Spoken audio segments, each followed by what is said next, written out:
Eu nunca imaginei que, criando um canal no YouTube, falando sobre minhas histórias, contando sobre a minha infância, minha família, meu relacionamento, eu ia acabar levando tanta alegria para a vida das pessoas. Muito menos de que um dia eu ia virar uma inspiração para elas.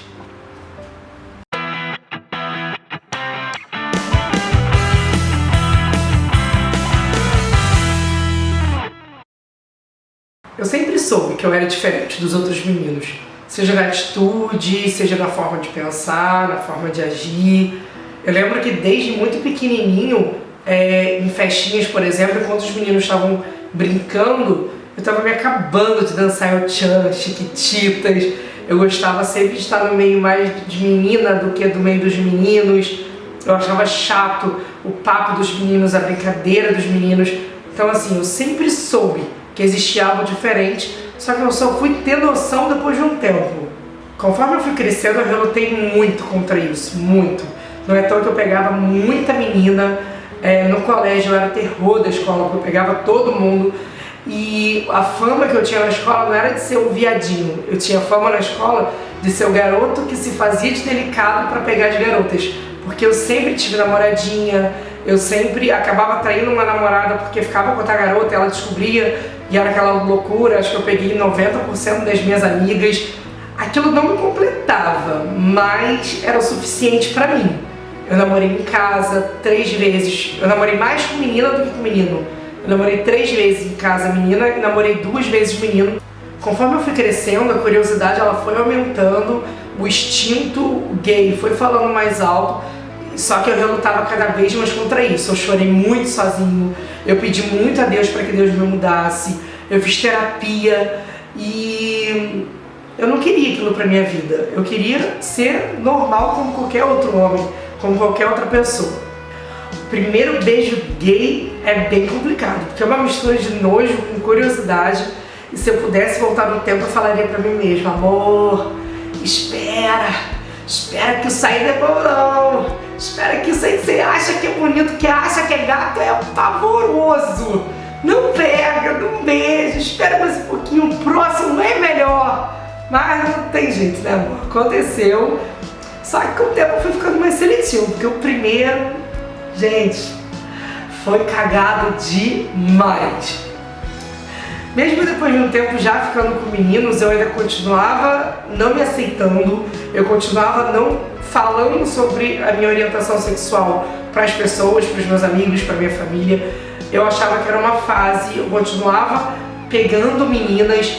Eu lembro que quando eu perdi minha virgindade, eu fui conversar com meu pai e eu falei pra ele: cara, eu não achei isso tudo que todo mundo fala. E ele ficou chocado, porque ele falou que era a maior maravilha do mundo. Eu achei sexo muito sem graça.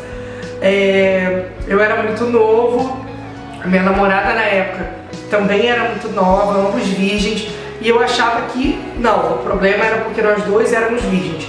E logo depois, assim, eu peguei uma pessoa mais velha, que foi bom, não vou mentir, foi bem legal, inclusive, mas faltava alguma coisa para eu me sentir completo. Que eu só fui descobrir isso muitos anos depois, o que era de fato. Eu tinha um amigo que era gay e eu sempre comentava com ele que eu não queria aquilo pra minha vida, que eu queria ser normal, que eu queria dar alegria pros meus pais, que eu queria dar netos pros meus pais, que eu queria casar na igreja. E ele sempre me falava: amigo, eu sei que você quer isso, é o mesmo que eu quero, é o mesmo que todo mundo quer, só que não adianta, você nasceu assim, você não se tornou gay. Você não se tornou homossexual, você simplesmente nasceu, isso é você, esse é você. E eu só fui ter essa noção um pouco mais pra frente, onde eu comecei a me aceitar, onde eu comecei a entender sobre o que eu queria pro meu futuro, sobre o que me faria feliz, sobre o que eu me sentiria completo, só que eu não tinha coragem ainda de contar pra minha família. A primeira pessoa da minha família a saber foi o meu tio, que ele é 9 anos mais velho que eu. Então a gente é mais irmão mais velho do que tio e sobrinho. Ele é uma das pessoas que mais amo nessa vida, uma das pessoas que mais confio. Foi uma das pessoas que mais ficou do meu lado. Quando ele veio, na verdade, quem veio conversar comigo foi a esposa dele. Sentou comigo, falou que uma pessoa tinha me visto com um rapaz tinha comentado com ele e ele tinha pedido para vir conversar comigo. E a nossa conversa foi incrível. Eu sou padrinho da filha deles, que pra mim é o meu maior presente. Eu amo minha filhada, pra mim é como se fosse pai, sabe? Quantas vezes eu acordei de madrugada pra dar mamadeira, trocar fralda, sabe? Eu amo a minha filhada de uma forma muito grande. As únicas pessoas da minha família que sabiam na época era minha irmã, que era minha melhor amiga, que soube desde o primeiro instante e me apoiou muito e sempre me defendeu. E a minha prima Tita, que é uma das minhas melhores amigas também, inclusive eu tenho essa tatuagem aqui com ela, que está escrito "Enquanto houver amor, haverá vida". E quando surgiu essa conversa com os meus tios, eu fiquei desesperado, porque o meu tio queria que eu conversasse com os meus pais, e eu tinha muito medo da reação deles, apesar dos meus pais serem separados, eu tinha muito medo de como seria a minha vida dali pra frente. E numa das conversas com o meu tio, eu falei pra ele que eu tinha medo de ser expulso de casa, e ele me falou uma frase que eu guardo pro resto da minha vida, que é: "Você é minha família, se você for expulso de casa, você mora aqui". Cara, e assim, essa força era o que eu precisava. Com o tempo as pessoas foram sabendo, meu tio me perguntou se podia contar, a minha tia ficou sabendo, que é minha madrinha, os meus primos, a minha avó foi super engraçada.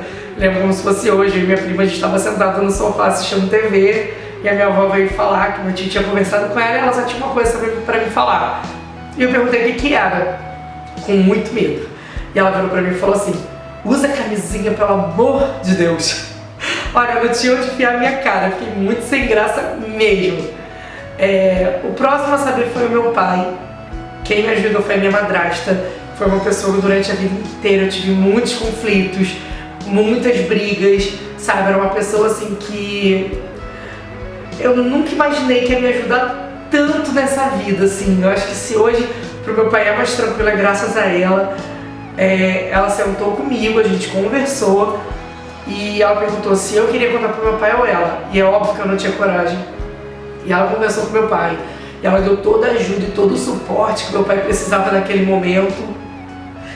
É até injusto. Às vezes eu olho pra trás e eu vejo o jeito como eu tratei ela da infância, sabe? Que não foi fácil. Eu tinha ciúme, sabe? Eu queria que os meus pais voltassem. E não foi fácil, sabe? Hoje eu olho e vejo o amor que eu sinto pela minha madrasta hoje, a gratidão que eu tenho por ela, a amizade que se tornou depois disso, o quanto ela me ajudou. E eu falo assim, nossa, que tempo perdido. Mas ela também não era fácil, não, ela era ciumenta pra cacete também. E brincava. Mas assim, hoje nós somos grandes amigos. E assim, pro meu pai foi muito difícil. Ele não aceitava. Foi um sofrimento muito grande pra ele, porque não era isso que ele imaginava pra mim.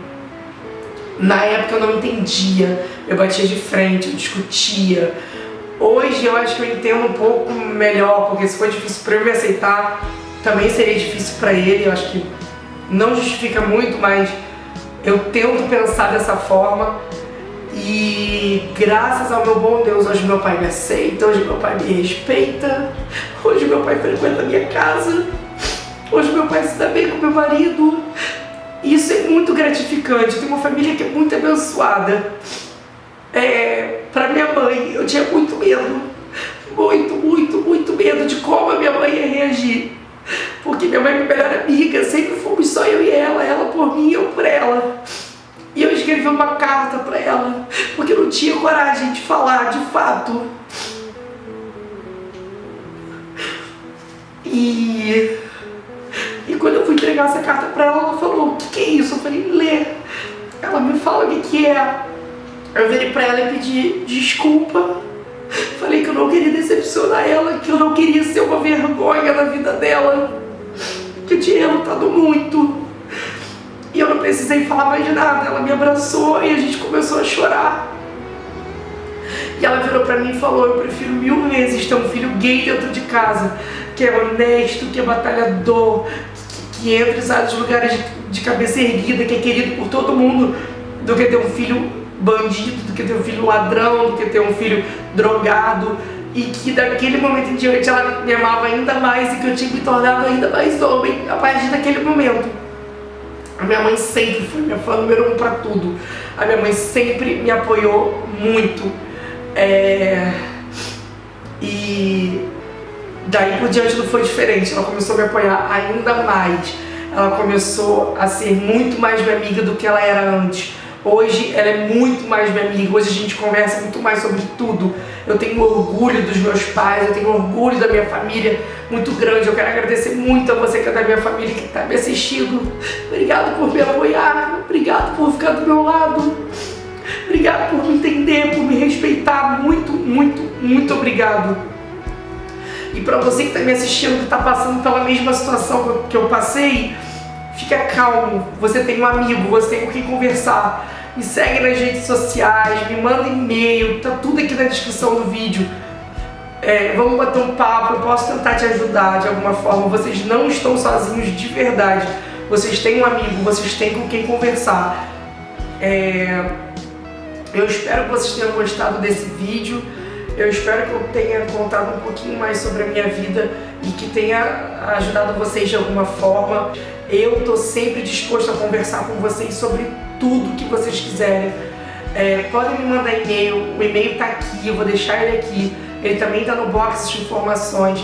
Desculpa eu ter chorado, mas eu sou chorão, fazer o quê? Eu tenho muito orgulho da pessoa que eu sou, independente da minha orientação sexual. Eu tenho muito orgulho do ser humano que eu sou honesto, que eu sou uma pessoa de bem, que eu sou um cara que, graças a Deus, eu ando de cabeça erguida em todos os lugares. Eu sou querido por todo mundo, graças a Deus. E não é a orientação sexual que faz o caráter da pessoa. Compartilhe esse vídeo, vamos alcançar o máximo de pessoas possíveis com esse vídeo. E foi como eu falei, minhas redes sociais são todas abertas. Vocês podem me procurar a hora que vocês quiserem. Bom, não esquece de deixar o seu like, comenta aqui embaixo o que você achou. Um beijo, até o próximo vídeo. Fui!